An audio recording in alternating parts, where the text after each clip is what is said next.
多少？那我就说想还是说，就是说，事实上这个案子已经是在98年2月27号核定的。那么还是希望说各位乡亲呢，能尽量配合我们，让我们这工程能够尽量顺利完成。谢谢各位。好，谢谢台电局的说明报告哈。那可以打到我们简报的那个第8页。我很快再跟乡亲补充一下今天要让大家了解的重点了哈。今天其实报告了很多，其实是都市计划之外的，也让大家了解哈。但今天我们都市计划的说明会哈，主要就是让乡亲知道，我们现在在龟山都市计划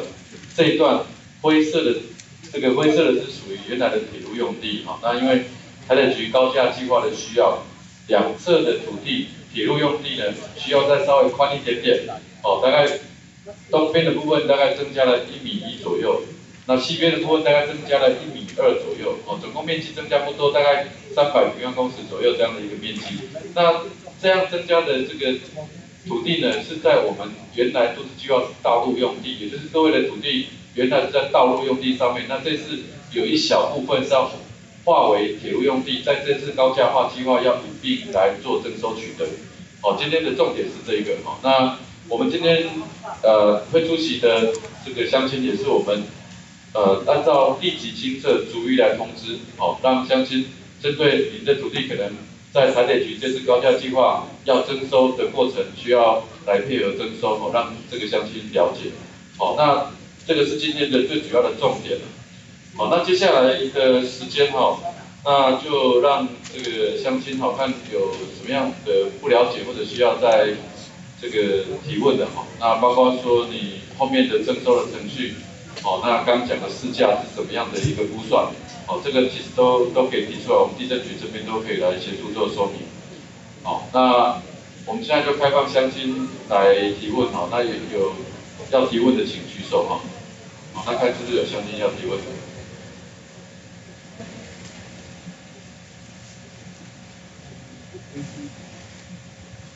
但是台语、国语听无啥有，台语听较有，好，要紧啦。就是我们如果还没有想到要问的哈，我们说明会这个说明完之后，我们会留下来哈。您就您个别土地的问题也可以提出来。哦，那你如果说在会场上不方便问，哦，那你可以留下来，我们再跟你说明。哦，那针对你的这个土地所受影响的范围哈，那可以跟你做比较详细的说明。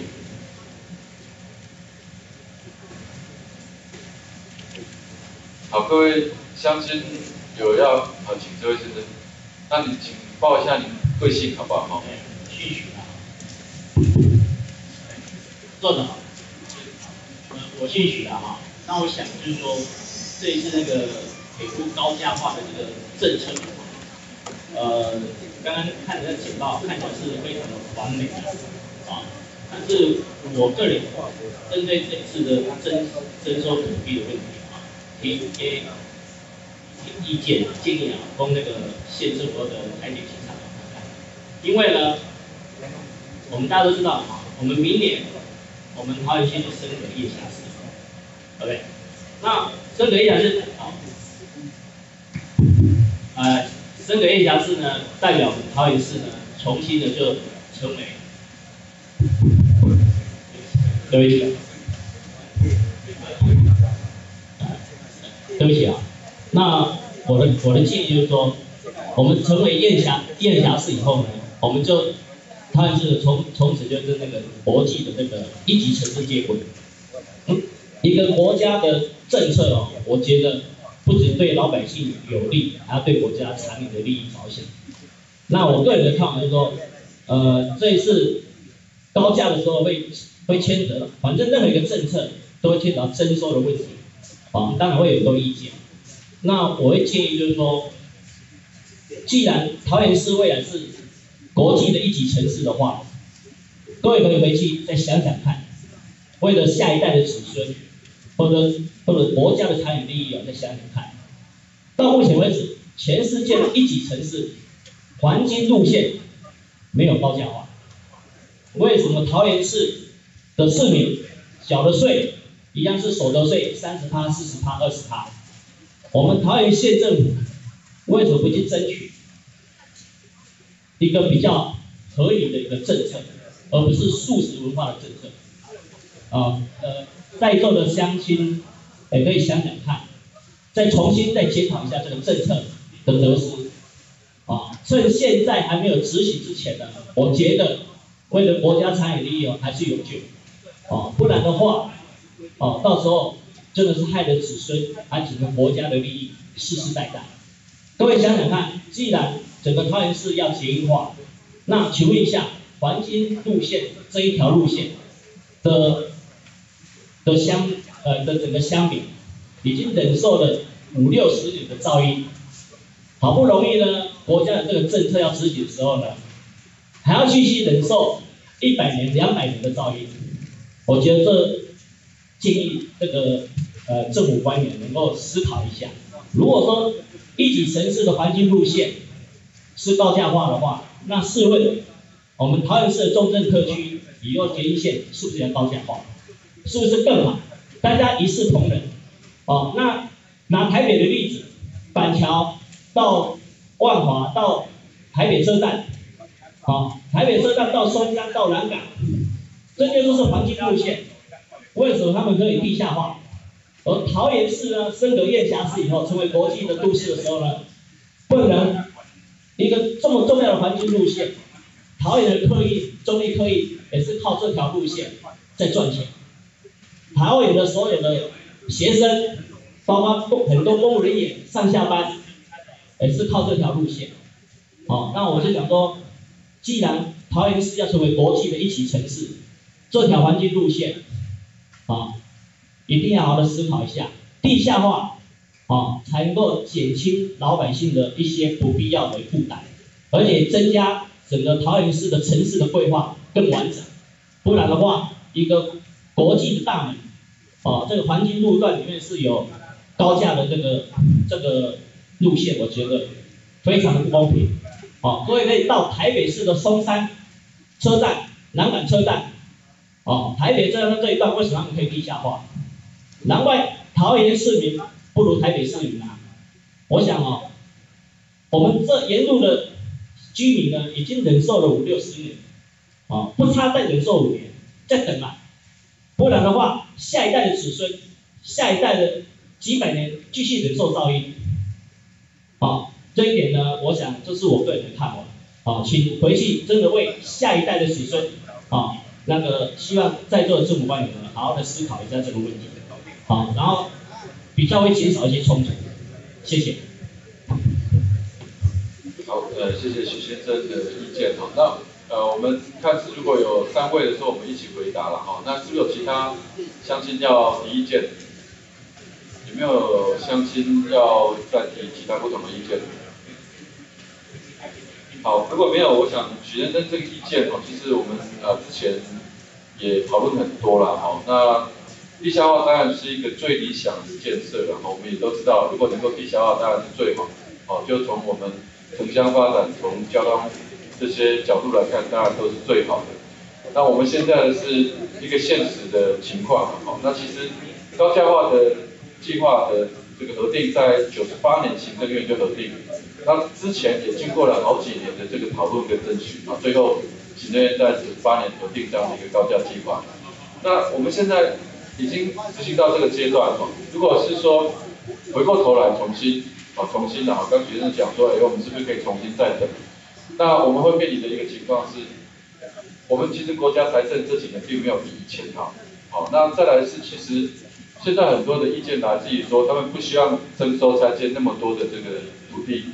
那我们地下化我们的评估会需要拆迁需要所需要用地范围反而稍微要更大一些。那另外还有环评的程序都要重来。那最重要是说，中央的财政没有比以前好的情况之下，那地下化的这个经费，那台电局也有估过，那至少是比高架应该是有3倍以上的这样的一个这个费用所以其实地下化的这个争取，其实现在也有沿线的居民也都有在争取这个部分其实我们也理解了那我们是跟乡亲报告现实的状况，跟我们实际上国家的财政跟这个目前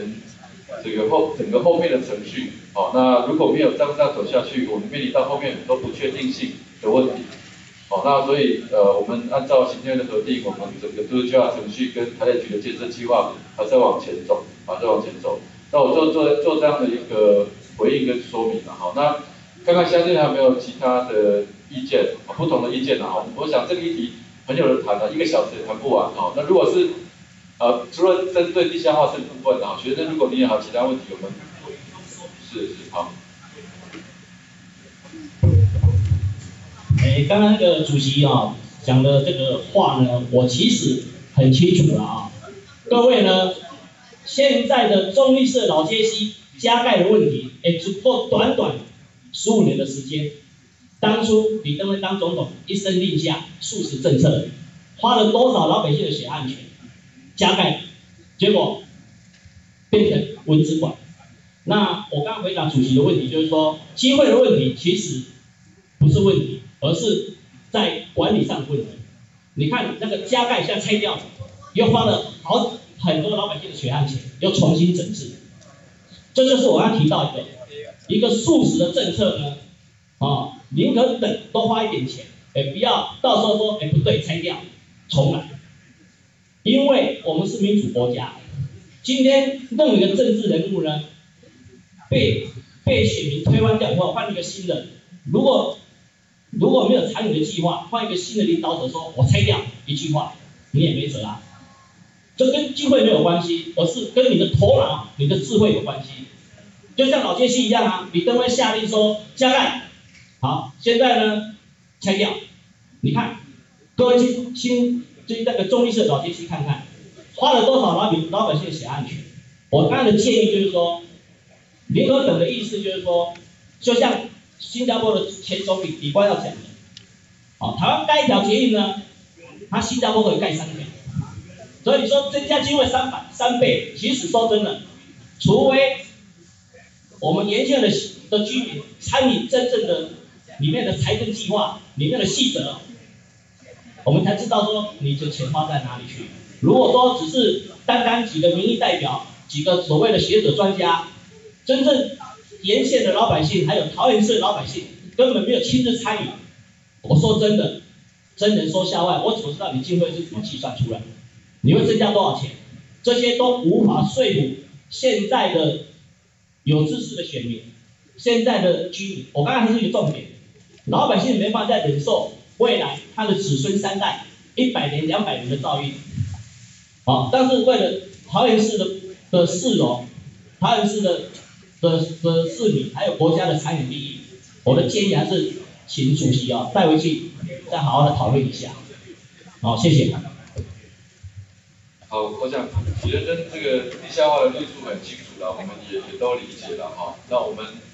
在都市计划这个过程其实都委会也无权去做这些改变的。好，那我想这个部分，没关系，那个部分我们理解你的这个意见哈。那你刚刚所提到的那个噪音的问题哈，我请台电局再补充说明一下对沿线那高架之后的噪音的影响的台电局的因应的处理的方式。那请部长这边说明一下。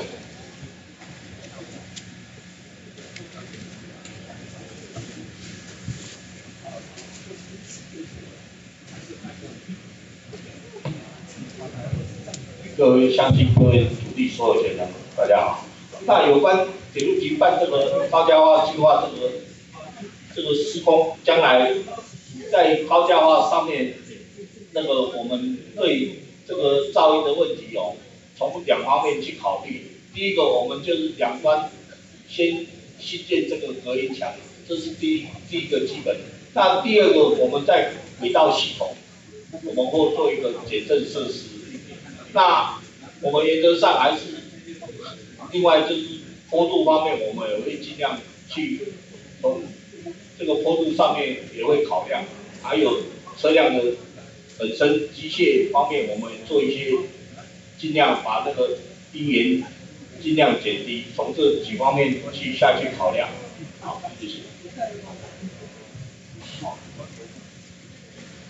好。其他乡亲还有没有要表达意见的？那没关系哦，我们等一下还是会留下来哈。那您针对你个别土地，如果还有权益上不清楚的，那都可以跟我们问哦，包括我们地震局的这个叫我们地权科去办征收的业务了。我们有3个同仁，包括科长都在。那您对于说您的被征收的土地，那后面的程序或者是市价怎么定，那范围是怎么样？那可以进一步提出来，我们会后还可以个别来跟您做说明。那如果其他像现在没有其他要提出来的意见，我们正式的说明会到这边来结束。那谢谢大家的参加。那这个如果还有其他意见的，都欢迎提出来。我们用书面用意见表的方式来提到我们县政府，然后或者是台北局都可以，我们会转给内政部来做后续的这个审理。以上谢谢大家的参加，谢谢。